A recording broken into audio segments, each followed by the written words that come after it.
We've seen an explosion of cancers and other chronic diseases in our dogs and cats in the last 30 plus years that we've never seen before, just like we're seeing in humans, right? We see this explosion of chronic diseases in humans like we've never seen before. Cancer is almost at 50% of humans in the modernized world, when 100 years ago is believed to be less than 1%. 50 years ago, or closer to 70 years ago in the 1950s, it was only about 10% of people being diagnosed with cancer. Our pets have statistically been shown to be able to live into their 30s, mid to late 30s, with health and vibrance. Pets currently are living statistically 7 years shorter than they did 20 years ago. Now we're going backwards with all the modern medicine, with all the advancements, with all the things that we know.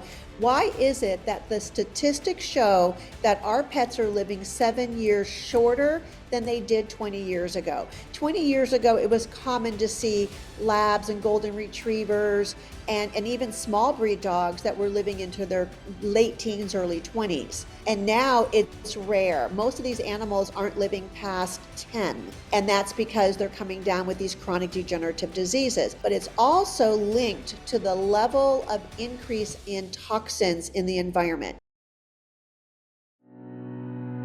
He's a best-selling author, award-winning filmmaker, inspirational speaker, certified nutrition coach, plant-powered athlete, and host of the #1 holistic health podcast in the world, Nathan Crane.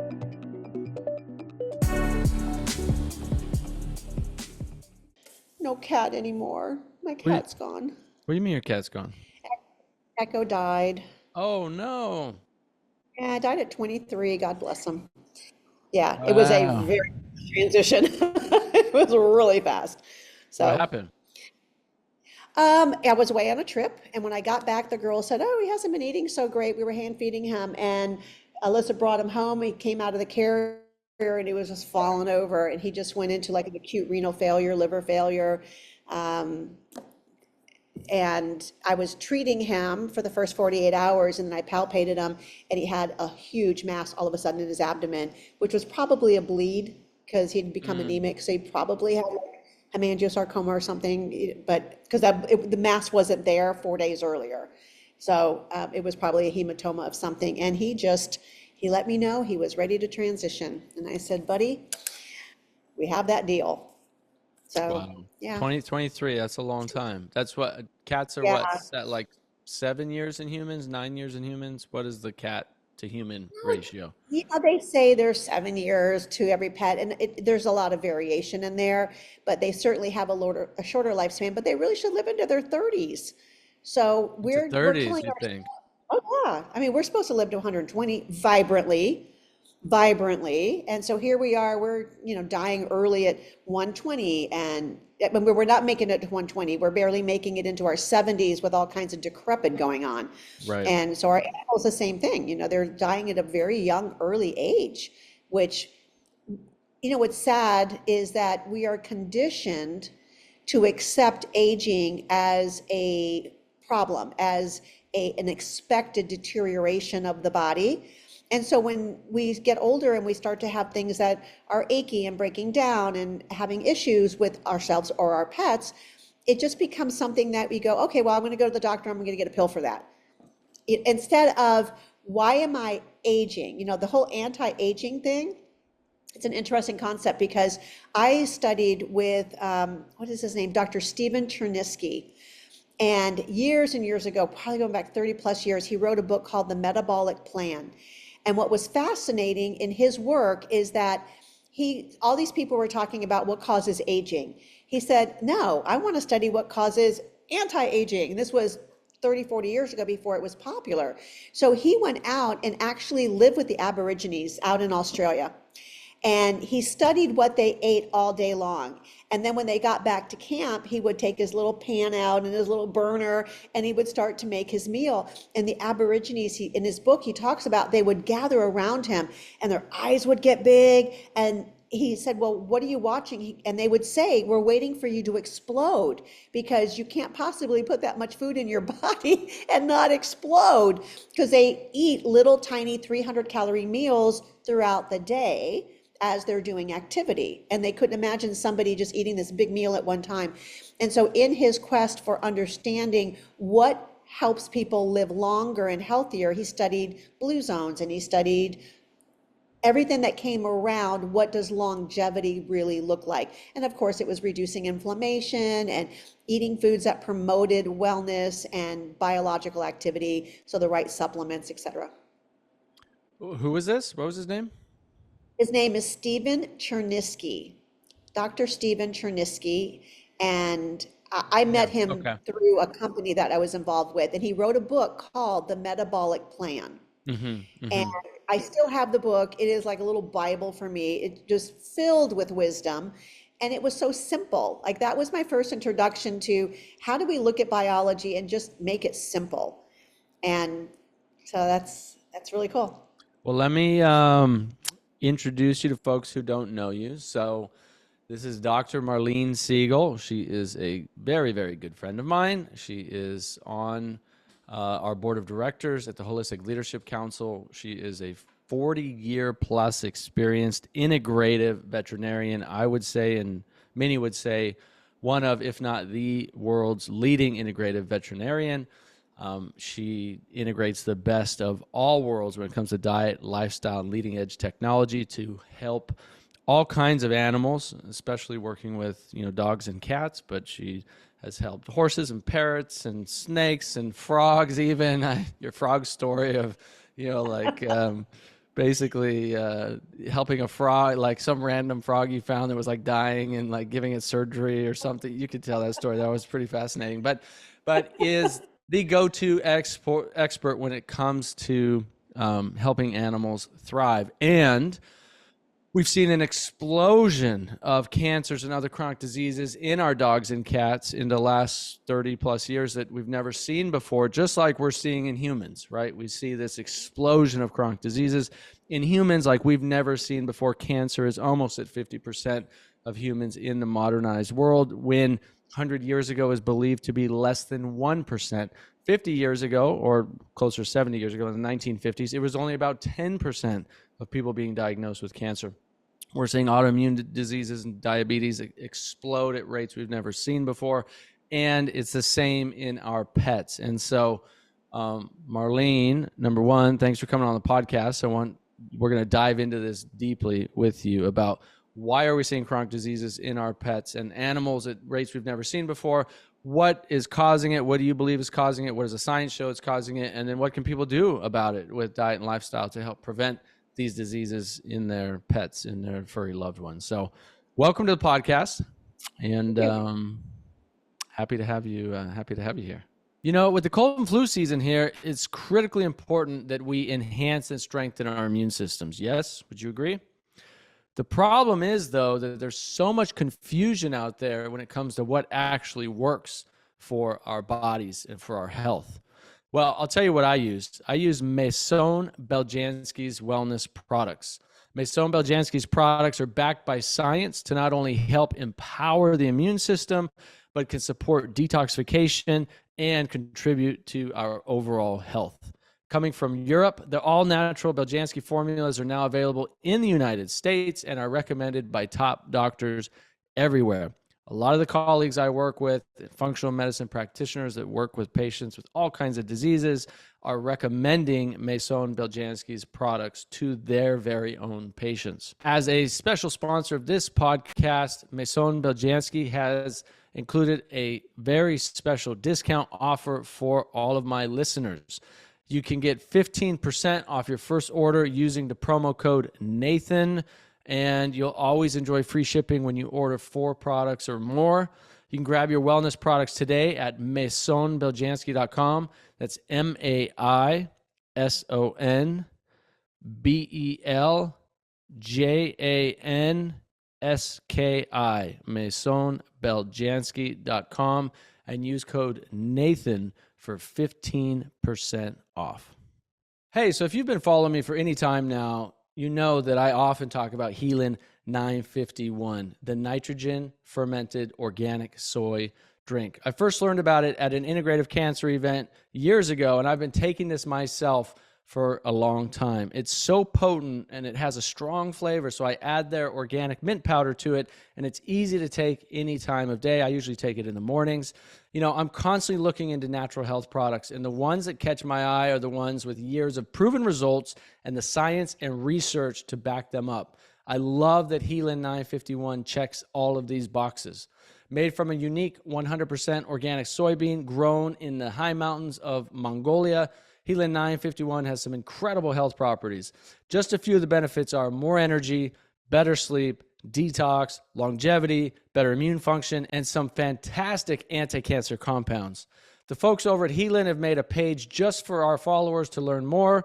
You can head over to helin951.com/crane.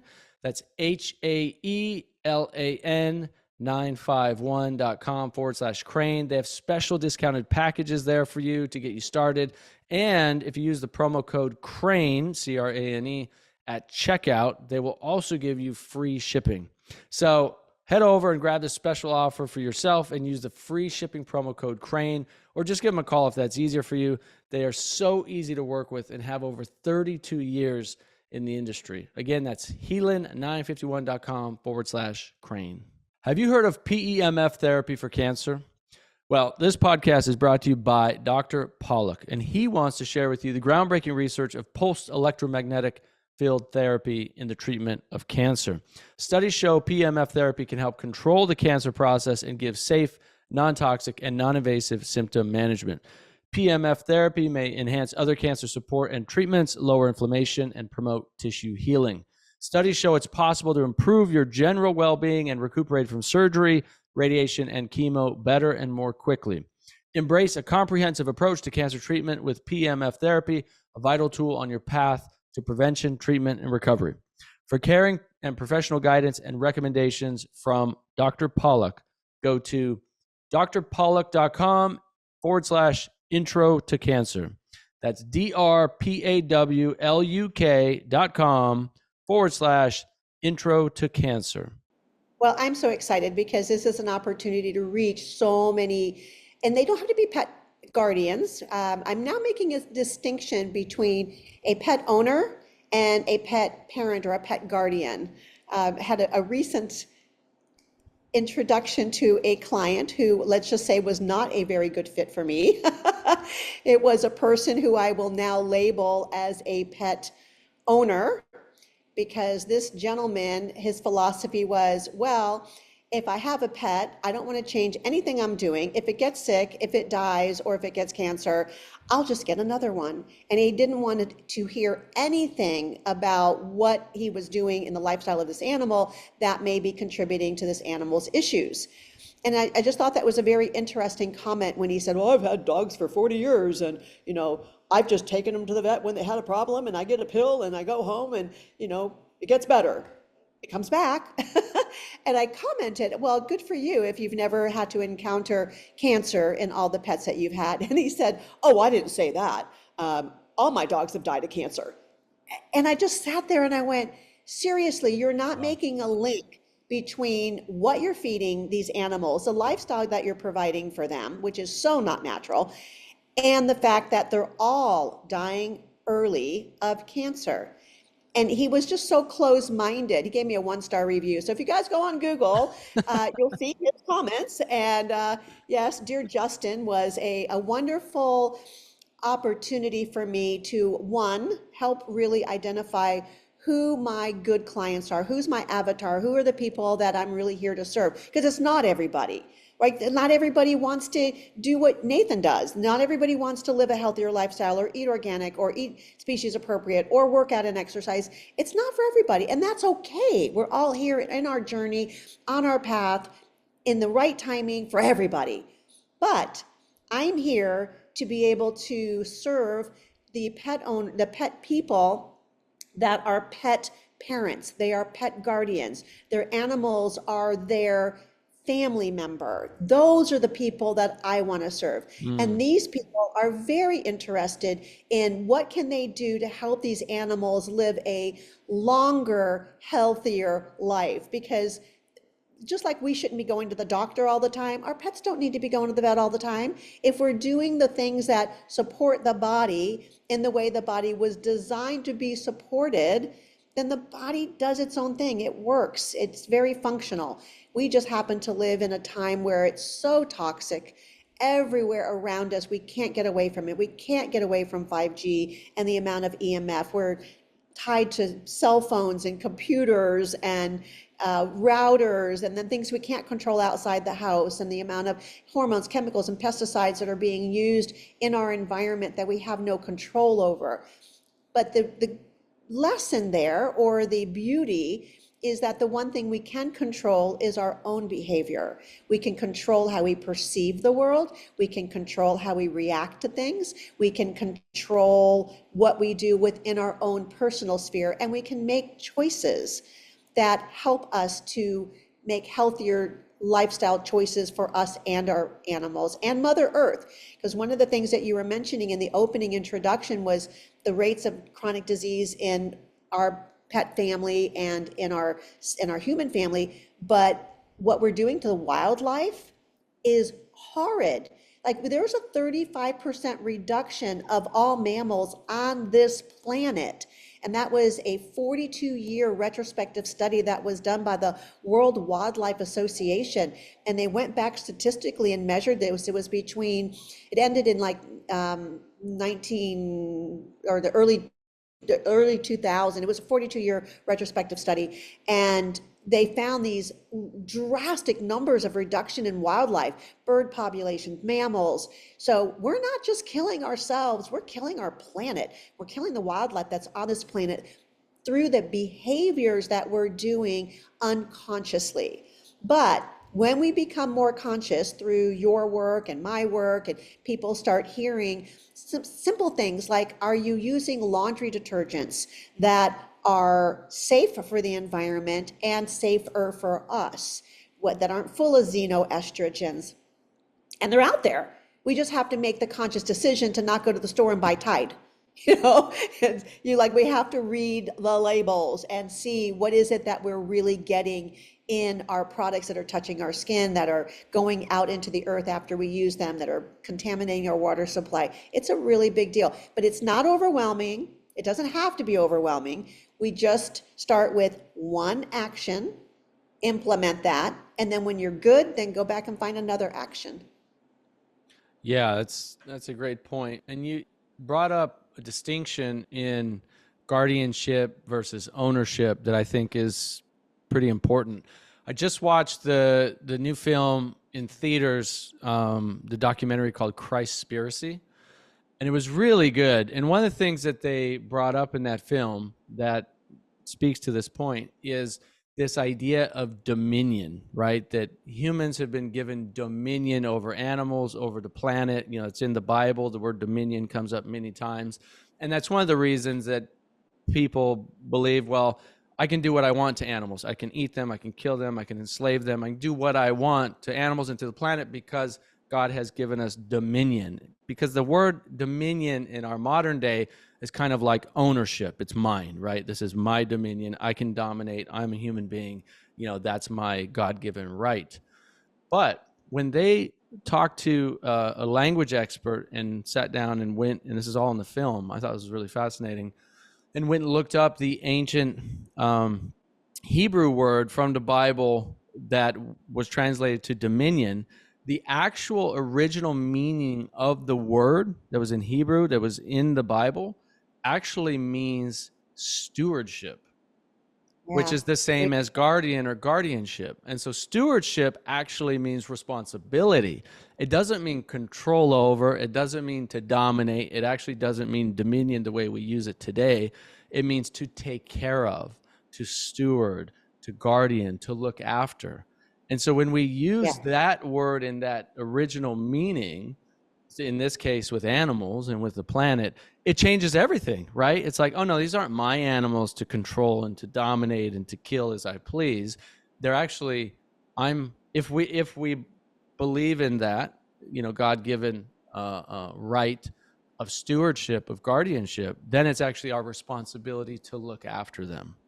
And I just thought that distinction was pretty incredible. Isn't it interesting that I have this Justin guy that comes in and helps me to make that distinction? Literally, I ended that conversation after he gave me a 1-star review, and I thought, wow, I'm going to write a blog that helps to distinguish between a pet owner of the olden days and what that meant, and the pet guardian, which now you come and you tell me about that story and about stewardship, and that's the word I usually do use. And I thought, where? That's 2 signs that I'm being told, yes, you are going to write this blog.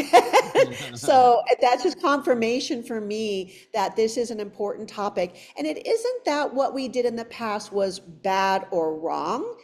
It's just that we're ascending. We're opening our consciousness. We're becoming more aware. And when you know better, you do better. That's literally my motto. Know better, Yeah. do better.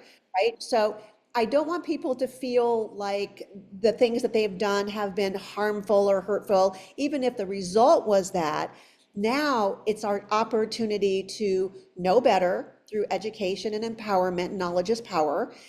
And once we know better, you can't unsee it, you can't unknow it, you can't undo it. You just have to decide, am I going to use this information as an opportunity to behave better, make better choices, be more conscious of what my behavior is causing on Mother Earth and the animals that were around, not just your own pets, but the ones outside, the birds and the bees and the wild animals. And so it's a whole responsibility.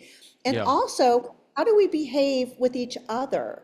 Right. Like, we can be short fused, we can be angry, we can be judgmental, we could be pointing fingers and blaming and shaming, and we could berate people like what this guy did to me.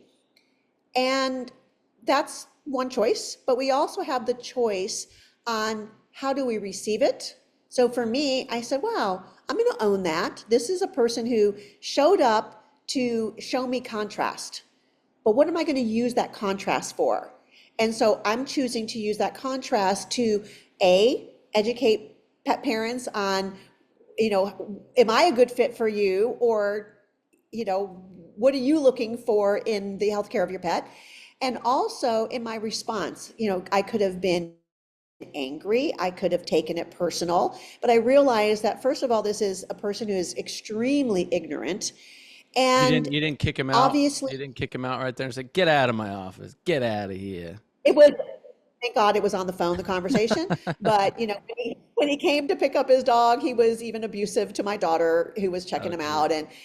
And she was so gracious as a 30-year-old to say, if I did anything to offend you, I'm apologizing. And he texts us back and says, it's not acceptable. I'm not going to accept your apology. It's like, Yeah, okay, that's dude. just Like, those people are just like, it's like, I'm she didn't do sorry. anything wrong, Yeah, right? She didn't even yeah, do anything wrong. She took the higher road to say, she's realizing that he's angry, and whatever he was going through, he was taking it out on us.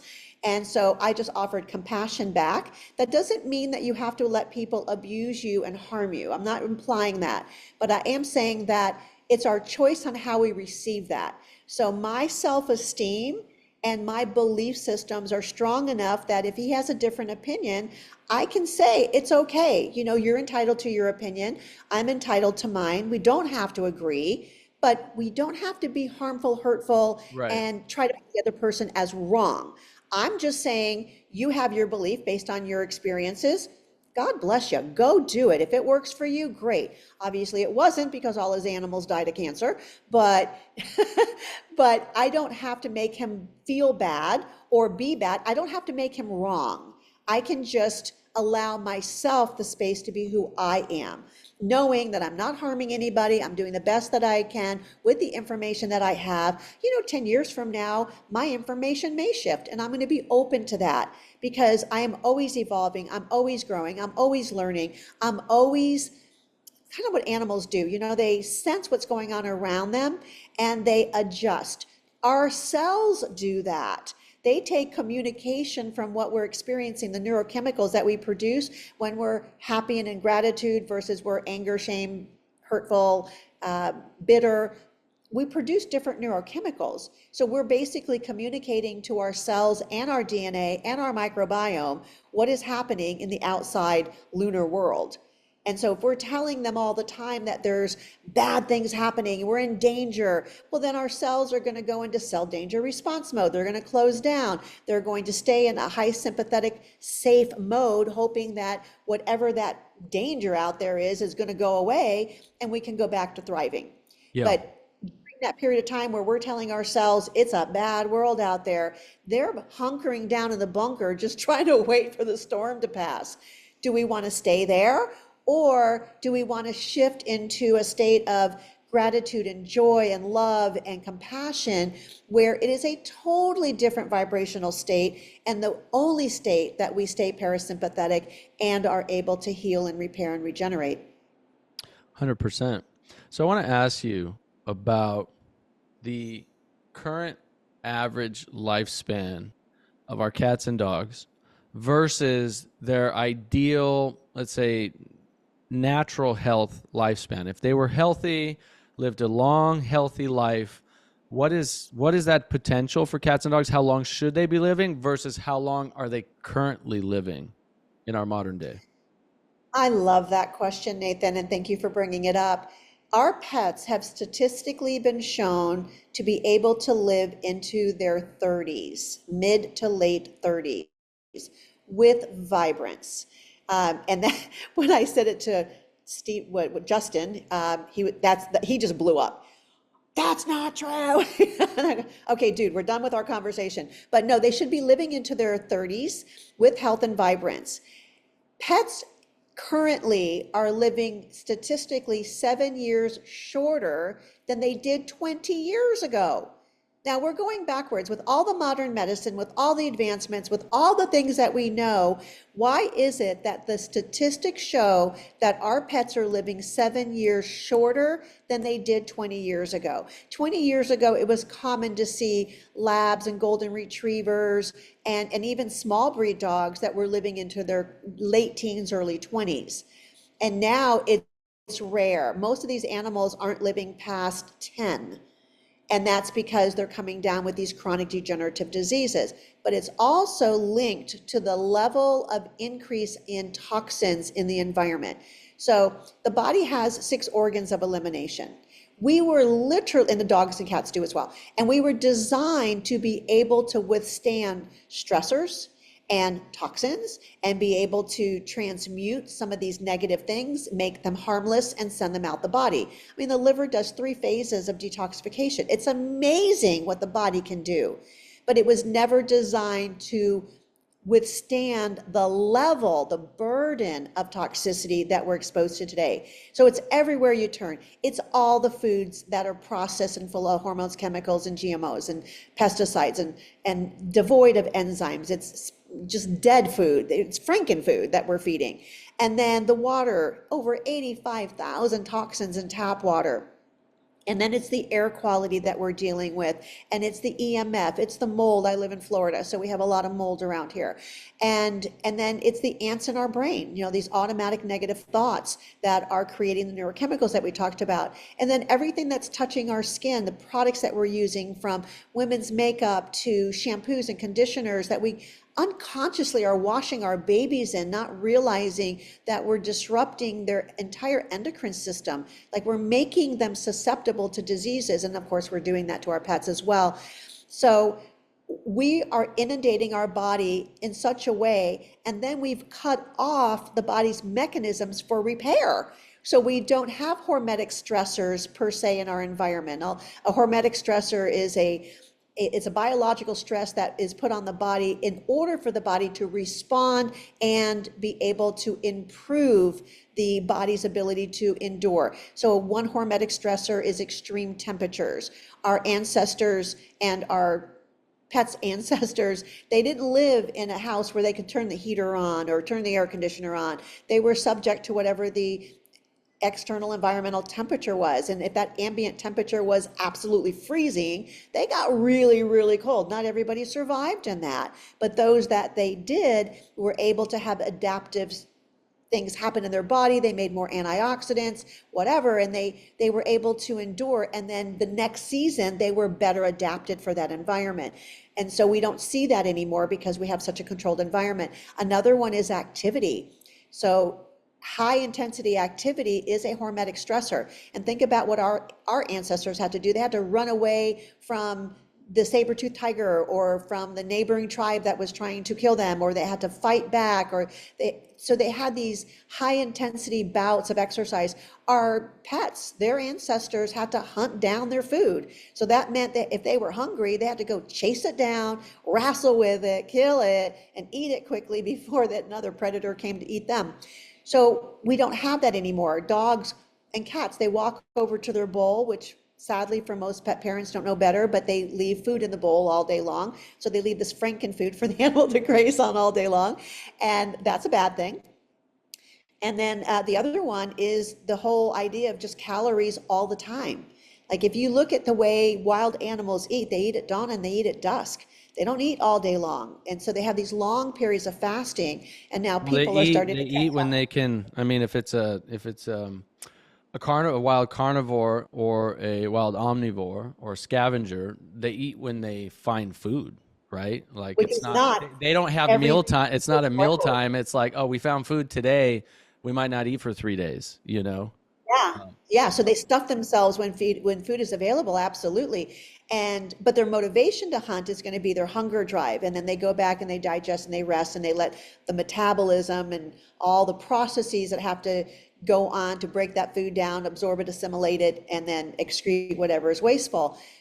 But in our modern society, we're giving these animals food all the time, which is metabolically a bad thing to do. They never go into a state of autophagy. And autophagy is where we literally are eating our dead and dying cells that are wearing out, because we make billions of new cells every day to replace the ones that are dying. That's the normal process.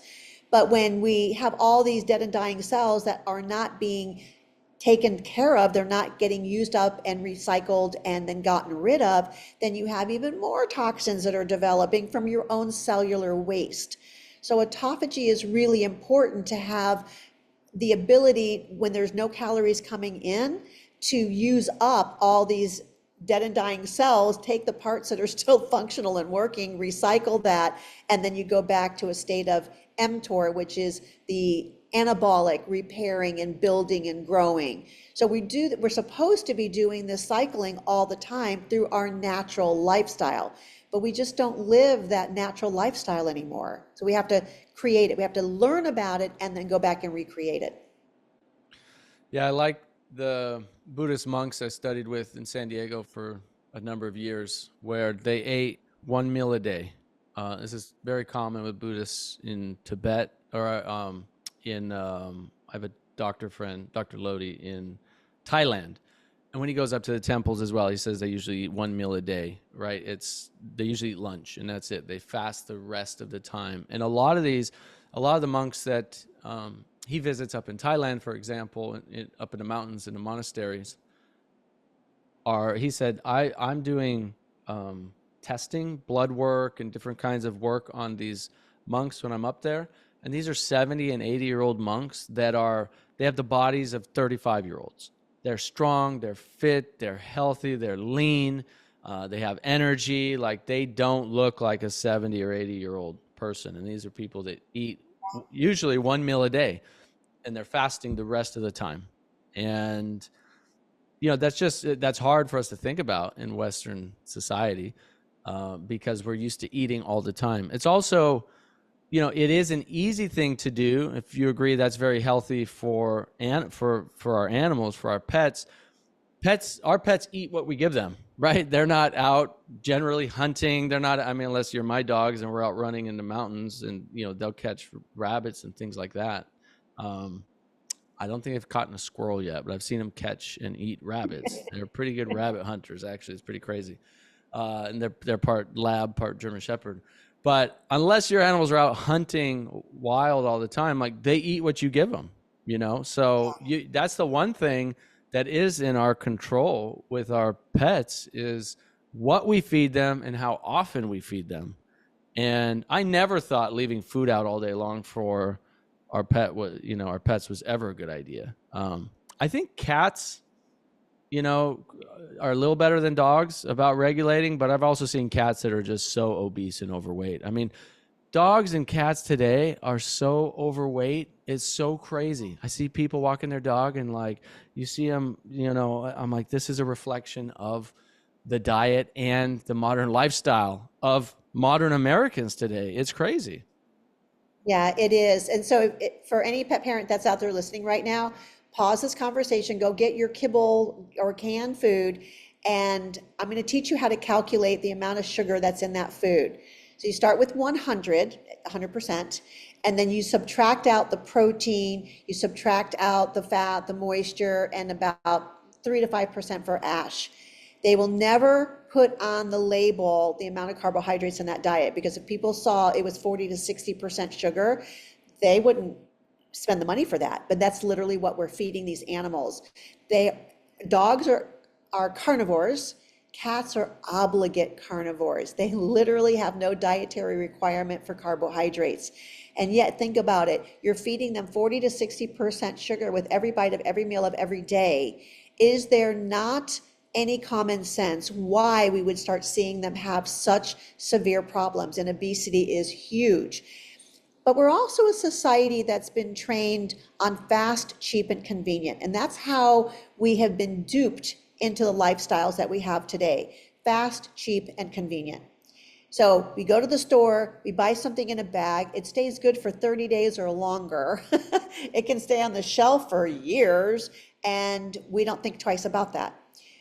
But that's not what I would call a species appropriate diet. So people go, well, why would pet companies be allowed to sell that if it's not good for our pets? Well, why is there Wendy's? Why is there McDonald's? It's because we are run by a fast food industry, multi-trillion-dollar industry that is also linked to the medical side. So as an example, Mars, the candy bar company, Mars chocolate bars, that Mars, they own a ton of different pet foods. They own at least 12 different brands of over-the-counter pet foods. They also own prescription diets. They own veterinary hospitals, the Banfield. So you have your pet, you are going to a Banfield hospital, you are feeding the foods that they recommend, which are all going to be from Mars. And then you keep coming back because your animal keeps having issues. It's one thing breaks down after another. And then your pet finally gets a issue that is more than what they can take care of. So then they send them to a referral center, which shockingly is owned by Mars. And then that center spends most of their money, $10 to $15, $20,000 on specialty items, and they're never treating the root cause of the disease. So, quick story. I had a dog that I had to put a stomach port in. No, this is wild. So I had a dog. Yeah, no, I want to hear your story in a second, but I want to show this to people because I didn't know this. This is the Mars companies.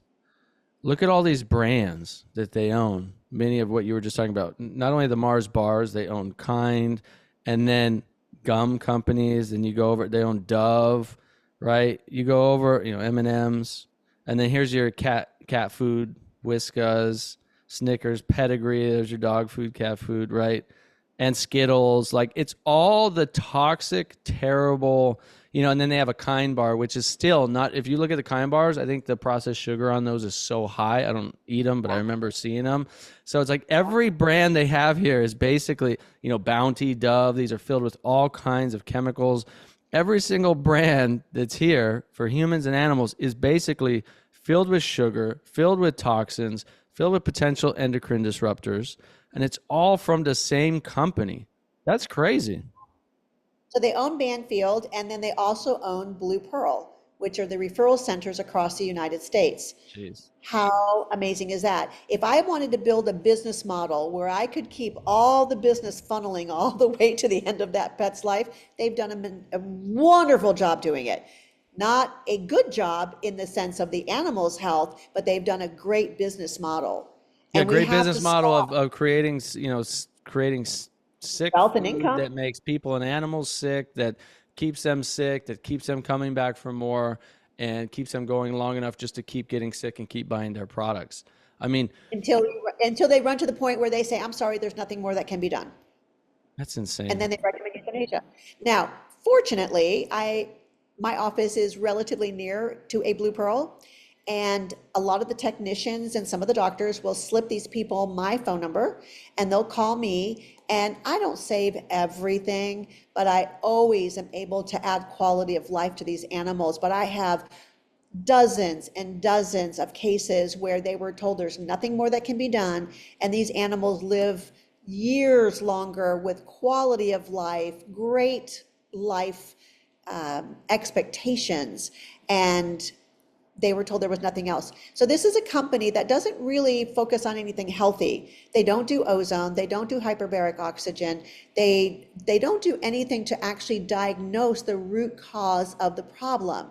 So if it's okay with you, I'd like to kind of, unless you have another question, I'd like to just mention for people what really causes dis-ease. Yeah, And you I'm had a making case before I interrupted you. You had a story you wanted to share. If you want to share that first. Yeah, thank you for reminding me. So this one patient of mine was a kidney failure dog, and we needed to put a stomach tube in so the dog could be fed. And so I take the dog over to the hospital, the internist puts the stomach tube in, and I said, so what are your recommendations for how to feed this animal? Because now it's going through a stomach tube, a smaller port, you have to take a little more care. And he brings out this can, and I look at the can, it's like equivalent to the human Ensure, and the first ingredient is high fructose corn syrup. Now, I am trusting that anybody is listening to this podcast knows that high fructose corn syrup is the unhealthiest type of sugar ever, ever, ever. And here they are, a referral hospital that are treating, doing chemotherapy, radiation on cancer patients, charging $10,000 and up. And then when they send that pet home for nutrition, because they're not eating, high fructose corn syrup ingredient. And I looked at him and I went, are you kidding me? High fructose corn syrup?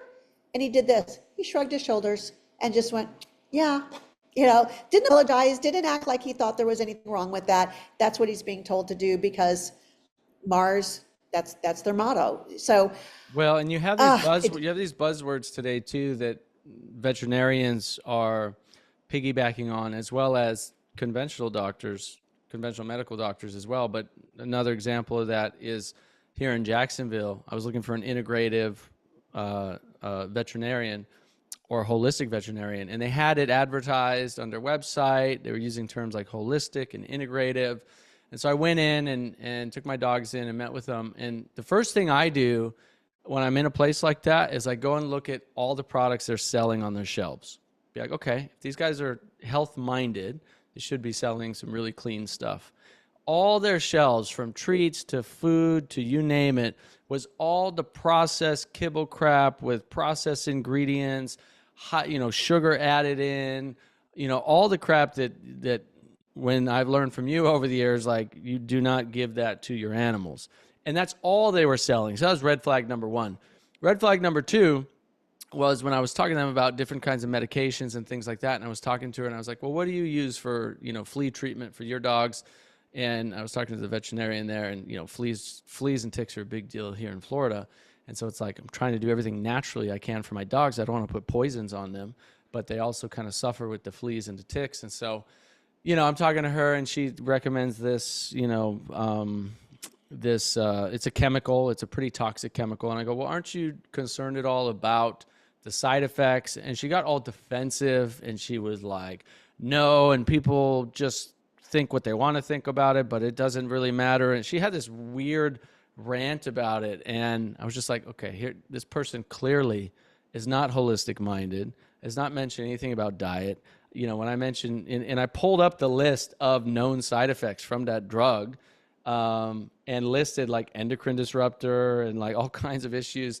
She literally left the room and didn't come back in, sent her assistant in, and then I was like, okay, we're done here. It was just, but I found out she used the term holistic or integrative because they used one therapy that was an alternative therapy, a CAM therapy, that was basically it was like a red light therapy or something. I'm like, This is why you guys call yourself holistic or integrative. This is insane, but you have to be careful out there because people are piggybacking on these. They use them as buzzwords. Where you and I know, this is a lifestyle. This is, you look at every aspect of your own health. You're looking at every aspect of your pet's health. Absolutely. Well, you teed up the part that I wanted to go into next, and that is to really understand the biology of your pet and where it goes wrong. So I'm going to make it uber simple for everybody. There is the three things I'm going to talk about. There's actually a fourth, but there's three things that cause dis-ease. So keep in mind, there's no disease. That's a word that's made up. Dis-ease is when the body is not in balance. We've done things that cause the body to no longer have the ability to balance itself in a more homeostatic environment because now it can't repair itself. So the three things that cause dis-ease. Number one is a deficiency of essential nutrients. Now, this is so fascinating to me that our bodies are ridiculously equipped with being able to take food sources in carbohydrates, proteins, whatever, fats, and repurpose them. Like we break it down to its molecular individual unit, and then we put it back together again, and we can recreate almost everything that the body needs through that, except for the essential vitamins, minerals, fatty acids, and amino acids. So God designed us to be humbled enough that we need to take care of Mother Earth and the food that we're eating so that we have these essential nutrients. So number one, a lack of essential nutrients. Well, not a surprise that we know that our food is not being grown in regenerative farming conditions. And so a lot of the food that is being grown is grown on nutrient depleted soils. And if those nutrients are depleted in the plant, whatever's eating that plant is going to be nutrient depleted, and it goes onward. So our carnivores are the end result of whatever they're eating. So not a surprise. We do testing on all of our patients, even our young patients. And I'm finding nutrient deficiencies, things like copper, calcium, selenium, zinc, manganese, magnesium. They're nutrient deficient under 1 year of age if they're eating processed foods. And I'm testing for this. So this is no longer my opinion. I've got data to support this. And when I fix the nutrient deficiency in the next parts that we're going to talk about, their symptoms go away. So remember, a symptom is just the body saying, knock, knock, knock, I'm trying to get your attention, and please pay attention to me. We wouldn't unplug the dash light in our car when it comes on and say, look, my problem's gone in my car. We take the car in and we find out why the light is on. A symptom is simply the light coming on in the body saying, I'm trying to get your attention. And if we address it earlier on, we do a whole lot better than if we wait until it's end stage. So Well, number one, if you go to a normal veterinarian, they're basically they're not going to usually test for nutritional deficiencies. They're usually going to prescribe a drug to mask a symptom, exactly the same model that we have for conventional medicine for people. Yeah, it's name it, blame it, and then come up with a pharmaceutical solution. But that's all symptom suppression.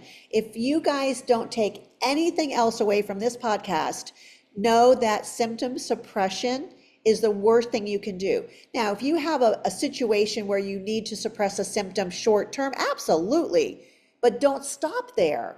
Find out what the root cause of the problem is. We call it bioregulatory medicine because you really understand the biology. So number one is nutrient deficiencies. Number two are toxicities, right? So we already talked about the food, the water, the environment, all these toxins that are just inundating and overwhelming the system, and these 6 organs of elimination can no longer keep up. So what does it do? It says, okay, well, if I can't get rid of it, I'm going to store it in the fat, or I'm going to store it in a tissue, or I'm going to store it in the fascia, which is all the glue between the cells. So these are extremely important to understand. So what do? We test for toxins and we identify at least the major metal toxins, which are very prevalent.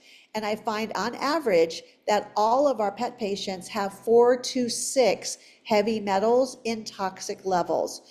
They're running around and they're alive, but they're not thriving. And then they're coming down with diseases that are not necessarily directly related. Like I can't say when you have mercury toxicity, you're going to have this symptom.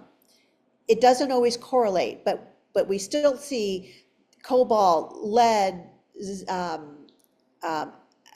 antimony, mercury. There's so many that are out there that we are oblivious to, and it's in the food, it's in the water. We really have to start becoming more aware. So we've covered two things that cause disease: deficiency and toxicity. Number three is mitochondrial dysfunction.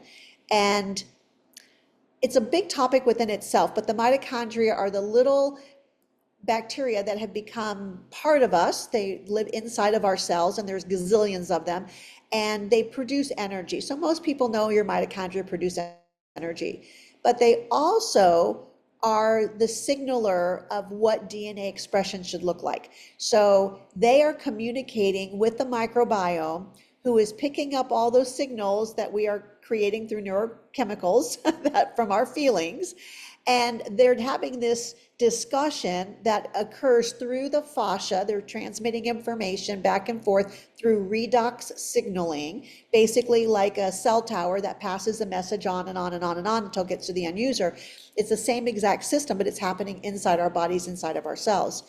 And when that communication gets disrupted, something happens where the signal doesn't get back to the main tower, because we're in cell danger response mode, or because the toxins have taken over, or because the fascia has gotten sluggish and there's barriers in there, because there's no structured water.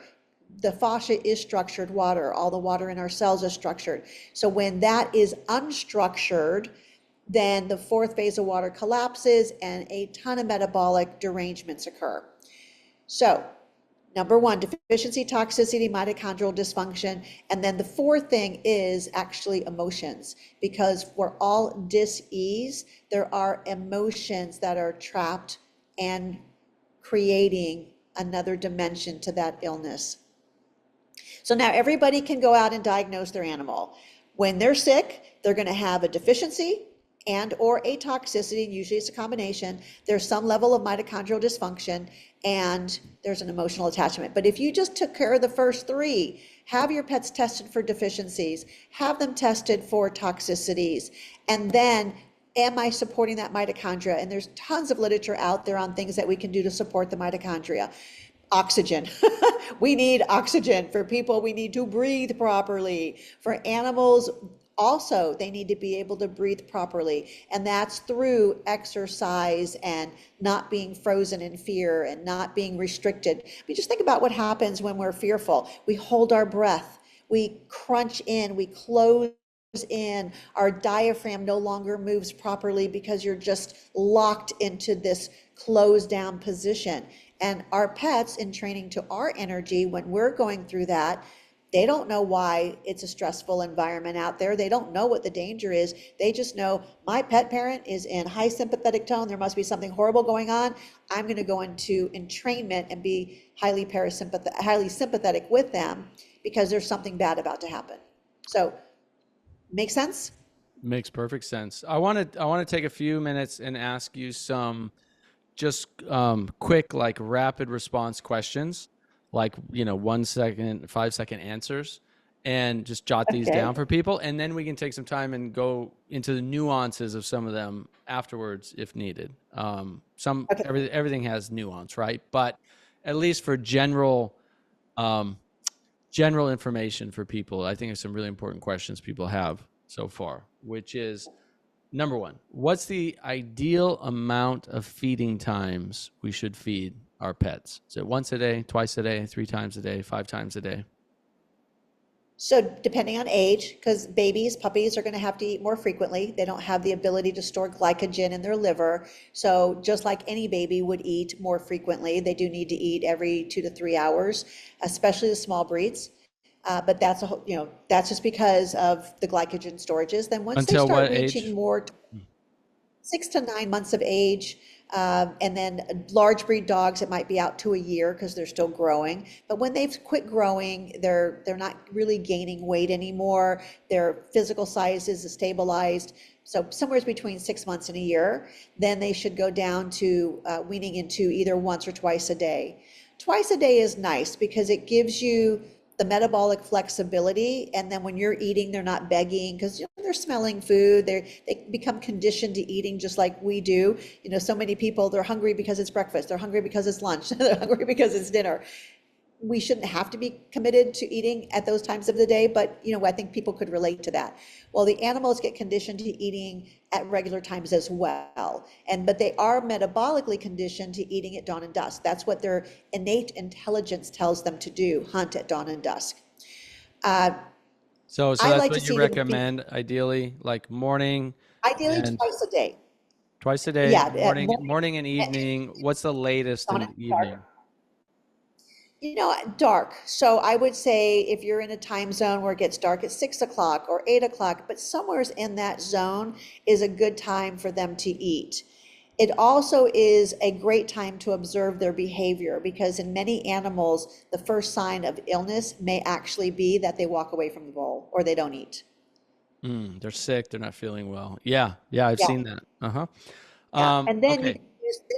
you can use the intermittent fasting by skipping one meal once in a while. For cats, do consult somebody who understands this because you don't want to starve a cat, but cutting down to one day a week, varying it around where they eat one meal, then that actually does give them some metabolic resilience.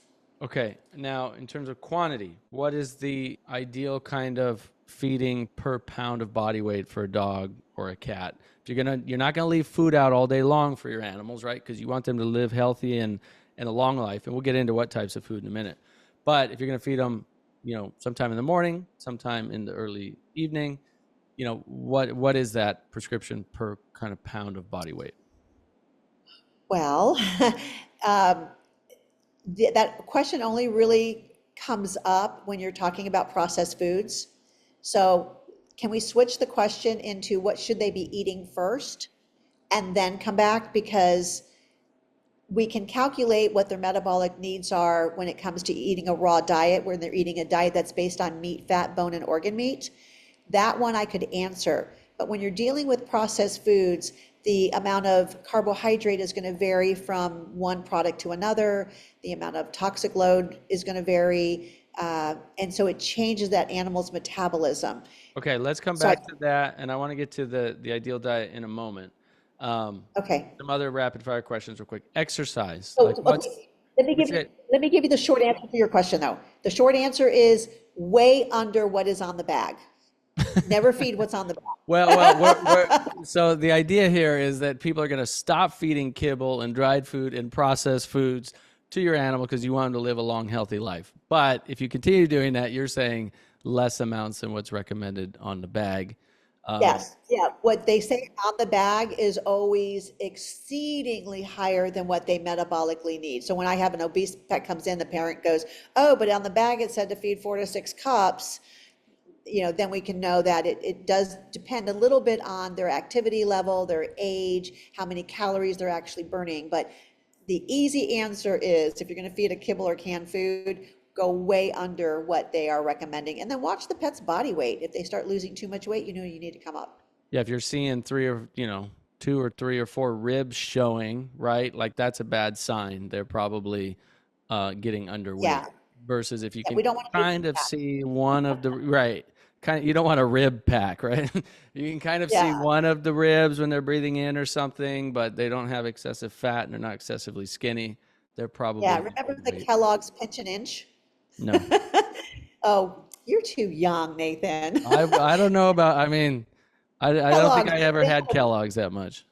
They had a big, one of their advertisements was, can you pinch an inch? And if you did pinch an inch, then you were overweight and you should eat Kellogg's cereal, and that was going to make you lose weight. But Oh my God. I stopped bad watching marketing. TV when I was like 15, so I probably missed those commercials. Yeah, that was pretty bad. Okay, so So, exercise. What it like ideal amount of exercise? again, it's going to be somewhat age related and it's going to be condition related. So if you have an older cat or a dog that has osteoarthritis, you're not going to be able to do the same amount of exercise. So there's some discretion that needs to happen, but everybody should exercise every day. And that might look like taking a trotting walk if your pet is in condition to do that. Obviously, you're looking at the temperature outside. You're not going to do this at noon in Florida during the summer. But swimming is a great exercise. I like encouraging people to get their animals into doing agility work so that they're getting some exercise. Walking around the block to go pee and poo, that's not exercise. Walking to the food bowl every day, that's not exercise. We're talking about really getting the heart rate up and using those muscles. I have a lot of people that use a trampoline to get some of the lymphatic movement, so they bounce on the trampoline with the kids and they have the animal bouncing as well. So that's kind of good. But Like putting a dog on a trampoline and bouncing, really? I can't lightly bouncing. We're not sending them into the sky, but yeah, I'm so that like, someone's gonna get hurt in that scenario. Yeah, yeah, the walls are up around it, but you're just bouncing about that. Their muscles are contracting because they don't You're have not a, spiking them up. They're staying on the trampoline, but I see what pretty much. They might come off like an inch or two, but the whole point is to get that kind of rebounding exercise for their lymphatic system. So just like our lymphatic system, theirs doesn't have a pump either. So we need that movement, the muscle contraction. So for animals maybe that can't go out and do high intensity exercise or running, the rebounder is a nice way to get that in there. But obviously with much care and discretion. So I think that answered it. It's Yeah, know what so your animal capabilities are and the temperature and et cetera.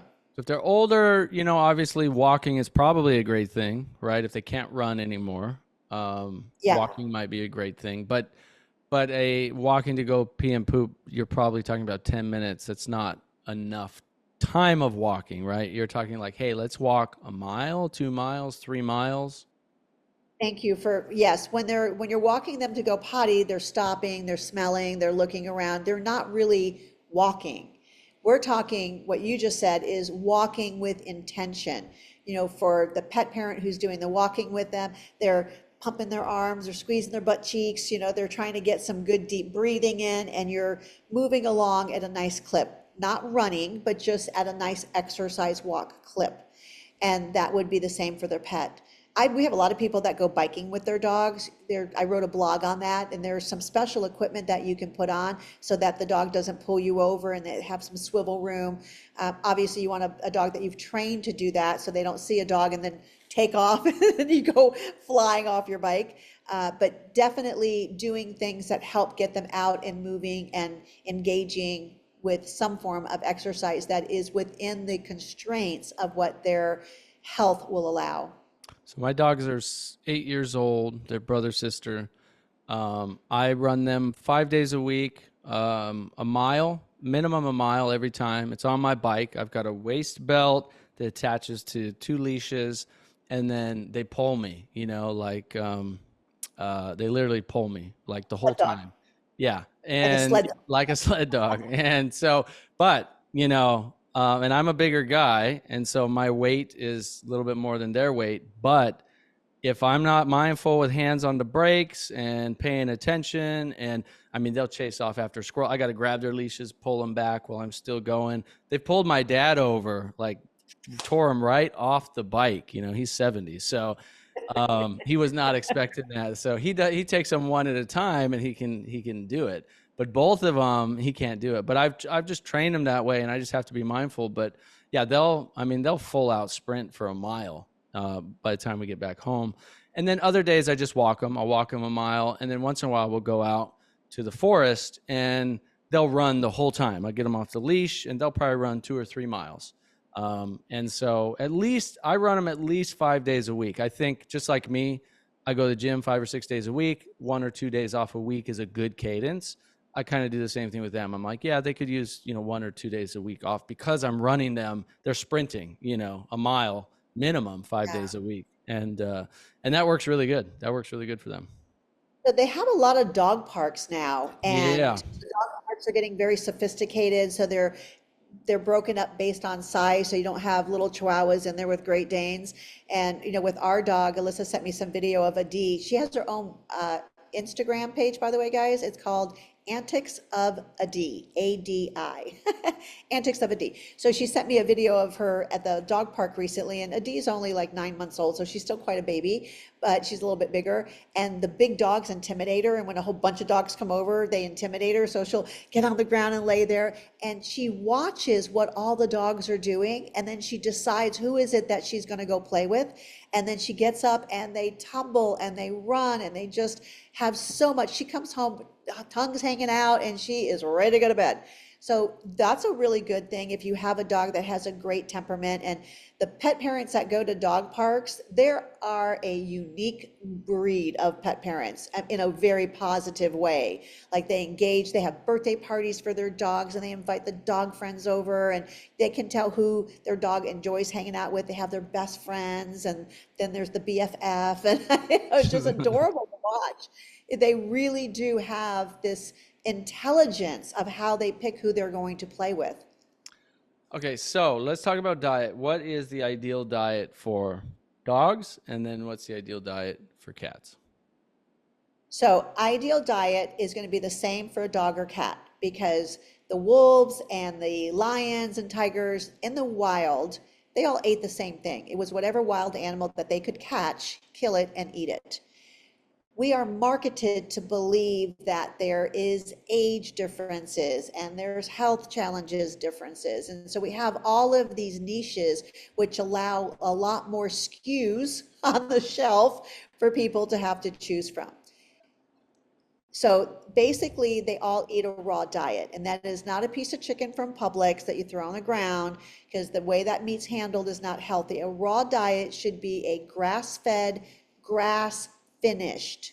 And I do have to digress for a moment. Carnivores get vitamin D from their protein only. Carnivores do not get vitamin D from the sun.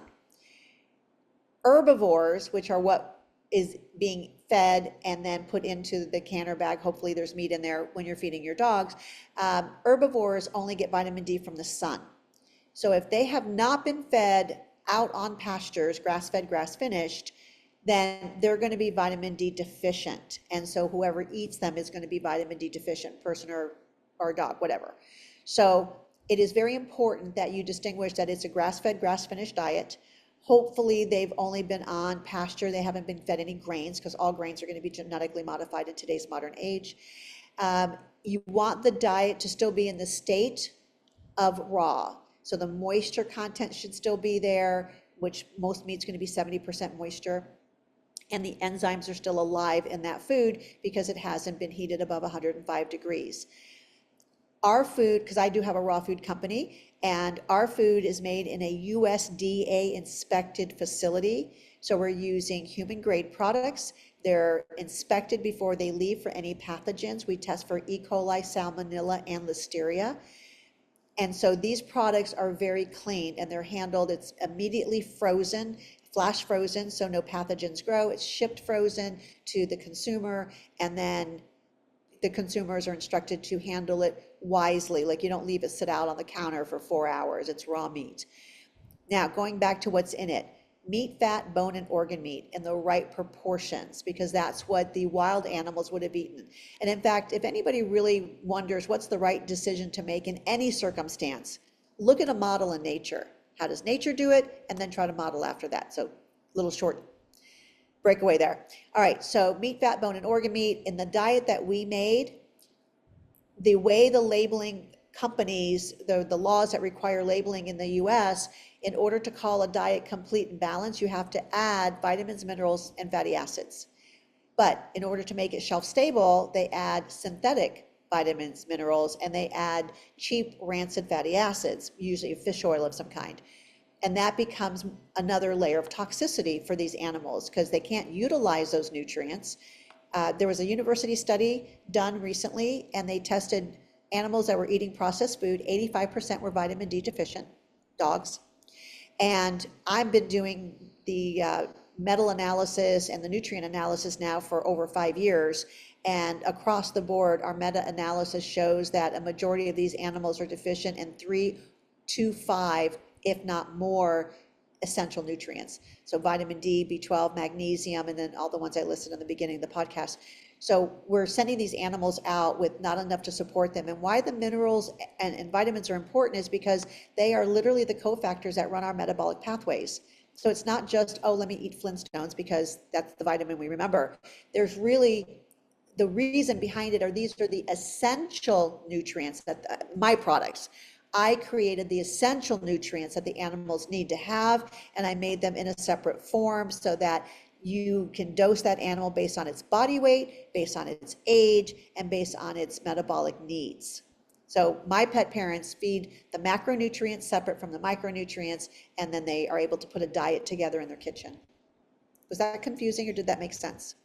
No, it makes sense, and I want to unpack that a little bit and push back on a couple things and have a good conversation around it. One, because you said like cats clearly are carnivores, obligate carnivores, right? Like that's big cats, small cats, whatever. Like that's there. I don't think there's any question about that in the veterinarian community. Where there is question about dogs being carnivores, for example, is even in the wild, wolves and coyotes will forage for berries and things like that. They'll even eat some seeds and some plants. Now, that's not their main diet. That's not majority of their calories, but they do actually tend to be omnivorous in the wild, especially if they're short on meat. If they haven't killed something, Yeah, well, they'll eat that's the plants. operative. That's the operative. If they're starving, they will try to eat anything. Mhm. But you also look at that wolf, for example, and their bones are sticking out, they're emaciated. You don't see fat wolves, by the way. So it's not what they would prefer and thrive on, but it's what they can survive on while they're waiting for that ability to kill something. Okay. So, but when you say they're when carnivores, like when you're saying a dog is carnivore, you're primarily saying what their preference is, right? Like their thriving preference diet is, if you give them Well, fruit, they'll eat fruit. You give them vegetables, they'll eat vegetables. There are actually studies done. I don't know if you've seen these. There's multiple studies done on feeding dogs a completely plant-based diet and extending their lifespan past the average. I'm not saying that's great or the best way to do it. I'm just saying there are published studies on this. There are case studies of it too, where dogs have lived 20 to something like 28 years or something like that, I think, on a completely vegan diet. They have to give them certain supplements, of course. So dogs have been shown to be able to live and in some cases even thrive on a plant-based diet. I'm not saying that's their instinctual natural diet, but there is quite a bit of research that has been, I don't know if you've seen it, that has shown that they I can have. thrive on a plant-based diet. Now that's real Yeah, food. That's real food though. That's not the kibble dried crap. These studies, they actually gave them real whole plant foods, just like somebody on a whole food plant-based diet would eat. So they're getting all the essential amino acids. They're getting the vitamins and minerals. They're, have a few supplements when they need the supplements, B12 in some cases, vitamin D in some cases, that kind of stuff. yeah, but you're talking apples and oranges because if you're talking about what does a wild animal do in the wild, they're going to try to survive. But when you take our pets into our environments, they're watching what we're eating, they're engaged with what we're eating. And so when we give them something, and actually dogs and wolves for a long time, thousands of years, were hanging around the outskirts of man's campsites. And so they would scavenge off of the waste that man produced. So they did become more adapted to dealing with a certain level of carbohydrates far better than cats. Cats have not made that adaptation. But dogs have adapted to be able to endure some level of carbohydrates. So that we don't call them obligate carnivores. They're actually scavenger carnivores because they will scavenge for things. But in our home environments, that's not their natural way of eating. Their timing is different. Their hunting instincts are different. What we're offering them, what we get them used to eating because of our social interaction with them, I wouldn't call that a natural way for them to eat because they're adapting to this way that we're eating. So when people say, oh, is it okay if I give my animal table food? Well, all depends on what you're eating. You're eating healthy, organic, and it's species appropriate, then, giving your animal a carrot or something like that, that's not going to be the end of the world. But when you make their diet a lot of carbohydrates from peas and carrots and high carbohydrate vegetables, that could be a problem. And then the fruit, it's high in sugar, because our fruit today is not the same as the fruit that they ate 200 years ago, which our fruit today is bred to be very, very sweet. When I live in a food forest, as you know, and my cherries do not taste like a Bing cherry that you buy from the store. They are fabulous, but they have a tartness, and they have bitter, and they have sour, and they're what our palates were designed to eat, but that's not what we eat in today's modern world. So your question is very complex, and my short answer was not so short. Ideally, feed them a species appropriate diet. I think that would be the easiest way to start, because then you start getting off into the weeds when people are trying to feed a vegan diet. A lot of people have a hard time keeping their diet balanced when they're vegan, let alone trying to balance their dog's diet. So you can get into a lot of problems if you really don't know what you're doing. Yeah, I think for the population of people, there's about 2 billion vegetarians on the planet and something like 100 million vegans or something like that, who ethically don't want the raising and killing and slaughtering of innocent animals to feed their pets, right? And so they're finding ways to say, hey, I still want to be a pet parent and have a dog, for example, but I don't want to feed them meat. And so, they're also curious, okay, can I feed my dog plants, and can they thrive? And there are interesting, like I said, case studies and published research showing that yes, they can be healthy and thrive, but you have to know what you're doing.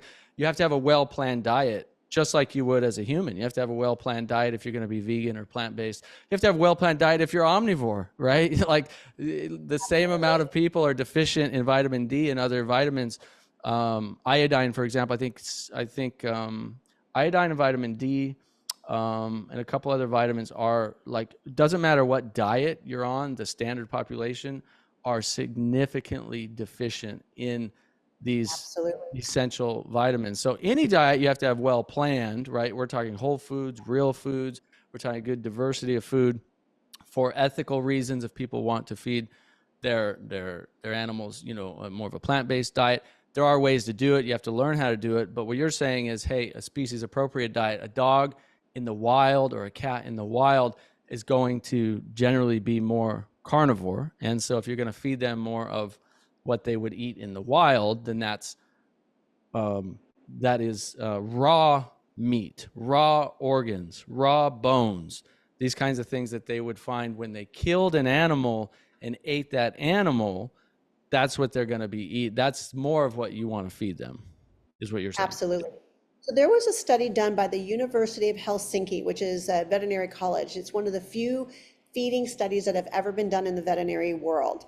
And they took 4 populations of animals. They had one group of dogs that were only raw eaters. Then they had one group of dogs that were only kibble eaters.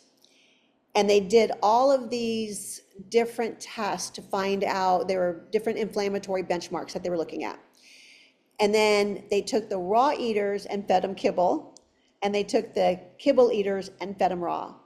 And then after a period of time, they came back and they measured those same inflammatory markers to see where the animals were.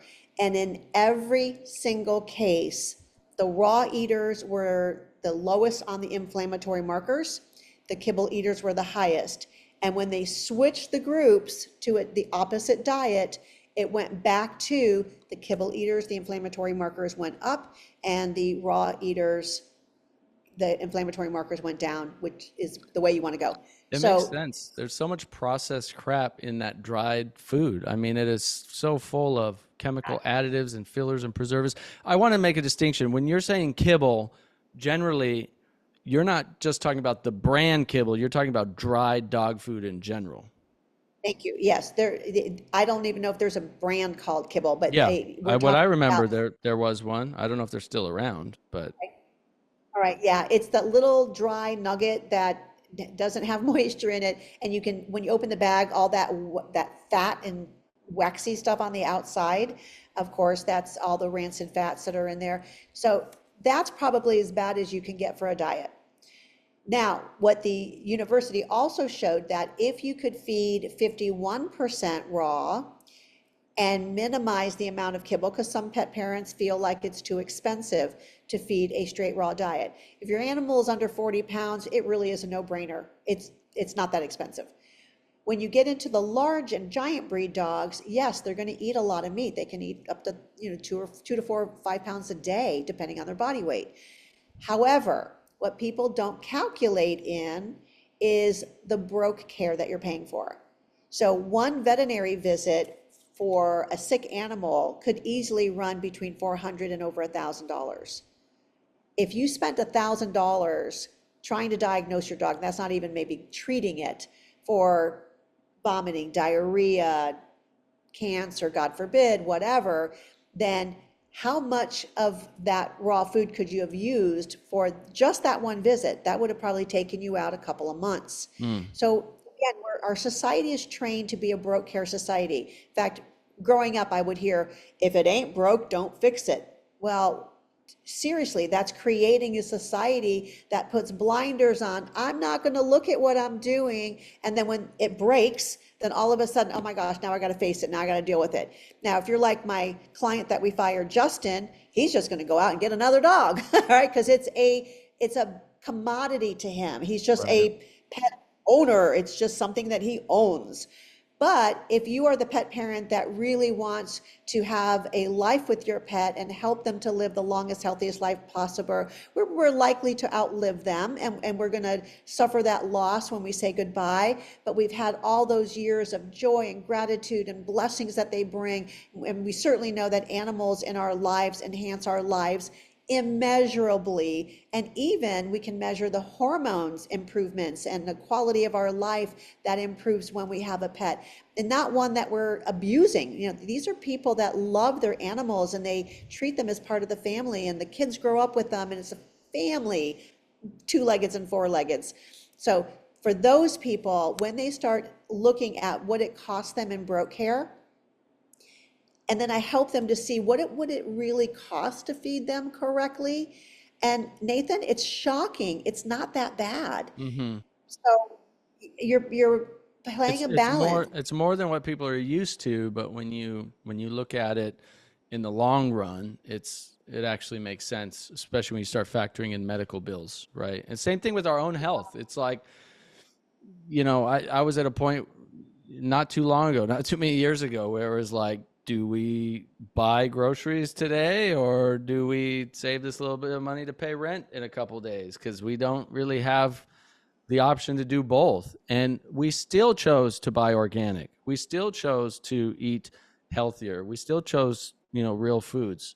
We couldn't buy all the packaged stuff and all the more expensive stuff, but it was still, it was still a choice we were making even then, because of how important health became to me, my wife, and for our kids, for my daughter at that time who was just born. And it was like, the more you put that importance on your own health, and you realize how expensive being sick really is, not just medical bills, which are insane, but how expensive it is to your well-being, how expensive it is to you missing work or missing, if you run a business, how expensive it is to your family, you not being there. Like, the expenses go way beyond spending a few extra dollars on foods and things that are cleaner and more organic and healthier foods. So it's the same thing for our pets. I get it. I totally get it. Once we prioritize it, it becomes. And then we have to add the essential. quality of life in there too, because nobody wants to see their pet suffer. Nobody does. Like, at least nobody that I've ever worked with. So when you add quality of life and all the other stuff that we just covered, it's really not that expensive. Like, we just have to make choices. I'm like you. I only eat organic. I only use homemade good chemical cleaners, like, essential oils, which is technically a chemical. It's a constituent, but these are things that come from the earth. Yeah, so it's a natural chemical from the earth. Yeah, exactly. I wanted to say, back on the diet piece, it's funny because people who say, this makes me laugh all the time. People who say that they're on a carnivore diet. I'm on the carnivore diet. I'm on the lion diet. I'm a carnivore, right? Like, people could choose whatever diet they want for themselves. That's their choice. I respect that. Like, I really don't care at the end of the day. But I have to laugh because if you look at a lion or you look at a carnivore in the wild, and I've watched my own dogs do it in the wild when we're running, right? They kill an animal and they eat the entire animal head to tail. The fur, the bones, the tissues, the hearts, the organs, the brains, the skulls. They literally tear open the intestines, the stomach, and even carnivores are actually plant eaters because they're eating the fermented plants in the stomachs and intestines of the herbivores they just ate. So, if someone says they're a carnivore and they're like, all they're eating is beef, I'm like, you're not even close to a carnivore. You're a beef eater, right? Right? Which is like, carnivores even eat plants, and carnivore people today don't realize that. They eat the plants from the intestines and a lot more. They're getting fiber from the fur. They're eating the bones, the hooves. They eat everything from the animal that they kill, everything they possibly can from the animal that they kill. And so I'm like, if you're gonna call yourself a carnivore, go out in the wild and actually eat like a carnivore eats, and then come back and tell us if you're a carnivore. I'd love to see it. So you talked about feeding animals more of a plant-based diet, and one of the distinctions I want to help people understand is that carnivores do not have amylase in their saliva. It is the digestive enzyme that we use to break down carbohydrates. And animals don't chew their food. They tear, gulp, and swallow by design, because, if you're a carnivore in the wild and you've killed something, you've made a lot of commotion, you've attracted other predators, and they're either going to eat you because you're distracted in your eating, or they're going to take and steal your lunch. So the fact that dogs and cats do not have amylase in their saliva and they don't chew their food, if we're going to feed them more of a plant-based, higher carbohydrate diet, we just need to help them with the digestion of that, because otherwise they zap their pancreas as the only organ that they're using to digest with. So at least with the raw diet, the protein is being digested by the enzymes that are still living in that meat that help it. When food rots, what's happening is you have a couple cells that break open, they release the enzymes that self-digest, and then that coats the next layer of cells next to them, and then that starts to break down, and those cells open up, and boom, boom, boom. If you ever watch a piece of fruit, when it's rotting, it starts at usually a center spot, and then it goes out, out, out until the whole thing is mush. And so when we're feeding a plant-based diet, if somebody chooses to do that, you just have to add in the enzymes that animal needs to help break that food down, because they were not that's why they ate it out of the intestines of the animal, because that animal was able to break down the carbohydrates, and what they're now eating is a pre-digested, fermented, rich probiotic, prebiotic slurry that they're eating from the intestines. It's far different than saying, oh, look, they're out there eating their own grasses and eating their own corn and eating their own blueberries. No, they very minimal part of their diet was eating it straight. They got most of it from the intestines of the animal, the herbivore that they are now eating.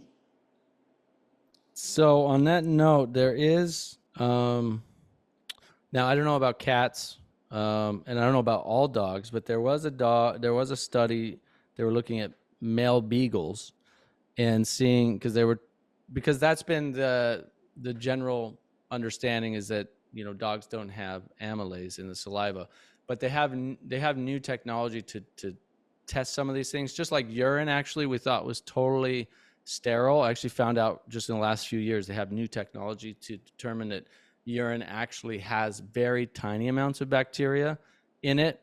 So it's mostly sterile, except it has some of your own bacteria that's already in your body in it, like tiny amounts. So it's technically not 100% sterile. But there was a study where they're looking at the salivary glands of beagles and found that they do have amylase, in fact. So I don't know if that's all dogs or if that was just this particular study. I don't know if you know about this. Yeah, it's trace amounts. It's not enough production where we would say that they were designed to actually eat a carbohydrate diet, because that food doesn't stay in their mouth long enough to actually mix in, like when we chew food the way we're supposed to eat, we're supposed to chew our food up so the surface area of the food becomes larger and mixes it with our saliva, which has the amylase in it, and then that begins the carbohydrate digestion in our mouth. But most people don't eat properly. They put a bite of food in their mouth, they chomp chomp 3 times, and then they swallow. So they're not getting that good carbohydrate digestion started in their mouth. And for a lot of people, that begins the whole process of maldigestion, Right. malabsorption Right. syndrome as Upset well. stomach, all kinds of stuff. Now, it's true. You watch your dog eat, any food, give them a raw piece of meat. It's like 1, 2 quick little bites, swallow it. Now, Yeah. their digestive tract is so different than humans as well. Their digestive tract is smaller. They have way more acid. That's why they can eat raw bones and their, acid just breaks it right up, right? They don't have to chew. They can just swallow. Their intestinal length is significantly shorter than ours. Their bodies are just made to like gulp, gulp, swallow things down. I look at them, I almost feel bad sometimes. They're so excited to eat, oh my God, I got this piece of meat or whatever. I got so ready to eat. They're so happy, so excited. And then like they swallow it in like 2 seconds. And I'm like, where was the satisfaction in that? You sit down when I'm hungry and I got a nice big meal in front of me. And I'm like, this is going to taste delicious. I sit there, enjoy it for like 10 minutes, 15 minutes. I'm like, oh, that was good. They're like, gobble, gobble, and it's gone. And it's like their satisfaction lasts like 2 seconds. Well, But it's that's how they're because, designed. That's how they're designed. yes, it's a great point. They're not eating for the flavors and for the ambiance and for the cuisine. They're eating because they're hungry. So their hunger drive is driving them for satiety. Yeah, makes So it's perfect and sense. they don't have the same social implications around eating. They can eat by themselves. In fact, a lot of times they'll chase off their partner so they don't Right, have to share their food. So it's the eating to them is it's survival. right, Like they have right. to be hungry so that they can pass their gene pool on. Because if you're a carnivore in the wild and you pass up a meal, you do that too many times, you're going to die. You won't have the energy to keep doing your job. So big takeaways here as we wrap up. Fill in anything that I might have missed, but real foods, whole foods, species appropriate diet. Get your animals off the dried kibble crap. Give them filtered water. Get them fresh air and sunshine every day. Get them out into nature as often as possible. Exercise them, ideally high intensity exercise, some kind of jogging or running or even brisk walking, but you're going to do it, at least, a mile or longer, multiple days a week. Show them love. Don't be like Justin and just use them as whatever he thinks animals are for. Have guardianship, right? Guardianship and being guardians instead of dominators. Anything else? That was my favorite line right there, is really that we are guardians of this planet. We are guardians of our bodies. We have the responsibility for our children and our family and our friends. Because when you know something and you know somebody's harming themselves or their pet, I don't think it's right to not say something. Now, you can say it nicely. You don't have to be judgmental and angry, and you don't have to be a jerk about it. But I think it is important that we, by modeling what we do, that we influence those around us. Now, I'm also rounding 70. I think your dad and I are close to the same age. And I live my talk. I walk my talk. You had brought up the veterinarian who they call themselves holistic and they don't even model the diet portion. That is a huge problem in our industry because people don't know how to select the right doctor, and they should do what you did. First, they have to be educated. The pet parent has to be educated. We have an online program. They are welcome to do that and become empowered to understand, how do I really take care of my pet? Then when you go to seek a veterinarian, now you have good questions to ask. And the first question I would ask is, what do you recommend feeding my pets? And if they tell you some kind of a labeled product, a kibble or a canned food that comes with initials on it from a big box company, that's not for you. So go interview somebody else, and until you find the person that understands that they're not just treating one thing, you're treating the whole body. It's bioregulatory medicine means that we're understanding how the body works, and then we're putting together a lifestyle plan that helps support the body. We are not going to be better than God. We're not going to create, we have never been able to create a better model than what is already created for us. So let's be the good steward, let's be the guardian, and let's understand what we have so that we can best support the biology of the body, whether it's ours or our pets. And then last but certainly not least, apply that to how we treat Mother Earth. Yeah. You know what? I do want to add this really quick because I think it's important. I just remembered, I'm a big proponent of, whole food plant-based diet for people, whether it's vegan or vegetarian or primarily whole food plant-based. And I tried putting one of my dogs years ago on a vegetarian diet. And whether I didn't know what I was doing with that or not, he clearly hated it. He ate his poop all the time. I couldn't stop him from eating his own poop, which, I knew that was not a good sign then. I didn't understand like I do now how that was a terrible thing that was primarily his, due to his diet and digestive issues and things going on. And he just was not a happy dog on that diet. And it was like I was forcing him against what he really wanted. And while I do believe in animal rights and I'm not a proponent of raising animals for slaughtering and killing them and eating them, I'm just personally not. I also do have to look at that experience and look at species appropriate diets and look at animals in the wild like dogs and, lean into the fact that, hey, this may be the diet that they really need. I currently do feed my dogs meat, and because I, in talking with you over the last few years, have come to agree with you that I think that is the ideal diet for them. But at the same time, ethically, it's challenging. Ethically, as a person who is whole food plant-based, who has compassion and care for animals, who chooses not to eat animals, because I believe all animals have souls, and I don't believe it's my right to kill them and eat them. I also look at, okay, if I'm going to choose to have a dog, and I've forced a dog in the past to be vegetarian, and he did not do well on that. Again, that may have been my fault.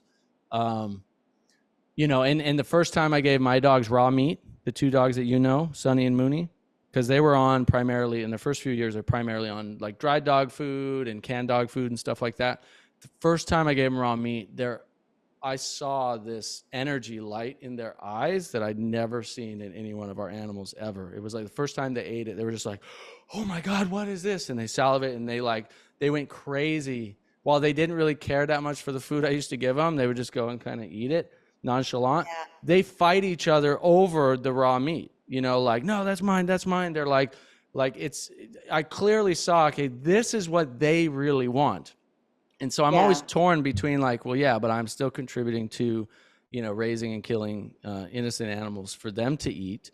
And so it is tough. I mean, I think people in my audience, a percentage of people who are, vegan or who, have compassion for animals and don't want to contribute towards the raising and killing of innocent animals, but then also choosing to have dogs or cats, it's a tough predicament that we're in. I mean, I'm not saying I have the solution or the answer to it. I'm just saying I'm living through that predicament right now and trying to figure it out, Yeah, when you go into like how the indigenous tribes, the Indians or the Native Americans, how they lived their lives, they did eat meat. They would have a kill, but they honored the soul of that animal. They used every single part of that animal. They killed it as humanely as they could. There was a lot of consciousness and gratitude around how they lived their lives and how they ate. Plants are alive. I talk to my plants, and when I eat them, I give gratitude and thanks. So maybe part of the answer is that we try to live our lives as close as we can to the way we were species appropriate, designed to eat, and that we just have gratitude and caring and compassion for every aspect of our life. Like if we are going to eat something, if it's a vegetable or it's an animal, we should be giving gratitude because it's sustaining us, it's giving us nutrition. So maybe that's the answer, is that we just become much more graceful, compassionate, kind, and aware, be present with the things that we do in our life on a daily basis. Be here today and in the now. And right there, that just raises the energy and the consciousness of the world. What a nice way to end our conversation with something so positive as being conscious and aware and in the moment. Yeah, I mean, I agree. I think adding compassion to anything in our lives is gonna be better than not, right? And this would be a conversation for a later time. I know we both actually have to wrap up, unfortunately. But I personally don't agree with the idea that we can pray over an animal's soul and that justifies us eating them, right? Like, and this isn't like to judge anybody. It's just, this is my personal belief, and I don't expect anybody else to have this belief either. But I don't believe I can just, okay, I'm going to pray over your soul and thank you for, letting me eat you, because there's no animal that wants you to kill them. There's no animal that wants you to eat them. If you've ever tried killing an animal by hand, which I have years ago, it's like they absolutely want to live. They absolutely do not want you to kill them. They have emotions. The difference between animals and plants, in my opinion, is I believe animals have a soul similar to humans. Maybe not exactly the same, but similar. And plants don't have that conscious soul. Yeah, they feel when we put, machines up to them and they have senses, but they don't have consciousness like humans or animals. Animals have consciousness. We know that, right? And they have feelings and emotions. And they, plants are not, when we compare plants to animals, I don't think I personally don't think we can compare them at all. But again, that's not a judgment, and that's a conversation. That's a deeper conversation for another time, because it's an ethical conversation. It's a philosophical conversation. And it's an important one, I think, that millions of people want to have a deeper level today without getting into, I don't like the fighting and the judgment and you're bad and I'm good and blah, blah. It's like, I don't believe in all that crap. But I think it's a conversation worth exploring and having and philosophizing about, But anyway, this has been it's always great chatting with you, Marlene. You're a wealth of knowledge and information, and you've given a lot of really good tips and things for people today to take better care of their furry loved ones. If people want to get in touch with you, maybe schedule an appointment to come to your clinic. I know you're near Tampa, Florida, or take your pet parent course, or I know you've got supplements and products that you sell. Like, where's the best place for people to get in touch with you? DR, like in doctor, and then my name.com. So drmarlenesiegel.com and MARLENE, S like in Sam, IE, G like in George, EL. So drmarlenesiegel.com is the hub for everything. Our courses, our online products, my office, consultations. We do consultations online. So there's a plethora of information out there as well. Very active on social media this year. So we put a lot of content out there, and I'm so grateful for you that you have taken the pet world under your wing, pun intended, and helping people to round out their lives for themselves and for their fur babies or feathered or scaled babies and Mother Earth. Hey, my last name is Crane, so taken under my wing makes a lot of sense. All right. That's awesome. Thank you so much. And I'll see you at our retreat next week. I'm looking forward to it. Monday, we both make it to Mexico. Woohoo! Oh, yeah. All right. Take care. Bye, everybody. Thank you for listening to the Nathan Crane Podcast. Please make sure to subscribe and share this on social media. Then head over to nathancrane.com for your free ebook. So when we're talking about, what are these underlying causes and conditions of these chronic diseases, cancer, diabetes, heart disease, they all have very similar, if not identical causes. And that's the thing, is when we get to the root cause of these diseases, we can not only prevent these diseases from ever happening, but empower our bodies to heal from them. In every one of our cells, we have tens and hundreds of thousands of chemical reactions that are happening every second that are cycling back and forth. It's like sort of a yin and yang. And, for me, the soul's purpose is evolution. It doesn't care about comfort. It cares about evolution. And so I think so long as we are following our soul, then we will evolve. And I think what sometimes blocks us from living our purpose, from manifesting that next level of our expression, is we have not evolved. There is also a time for letting go all the expectations and relax and just breathe and be grateful for what you have achieved.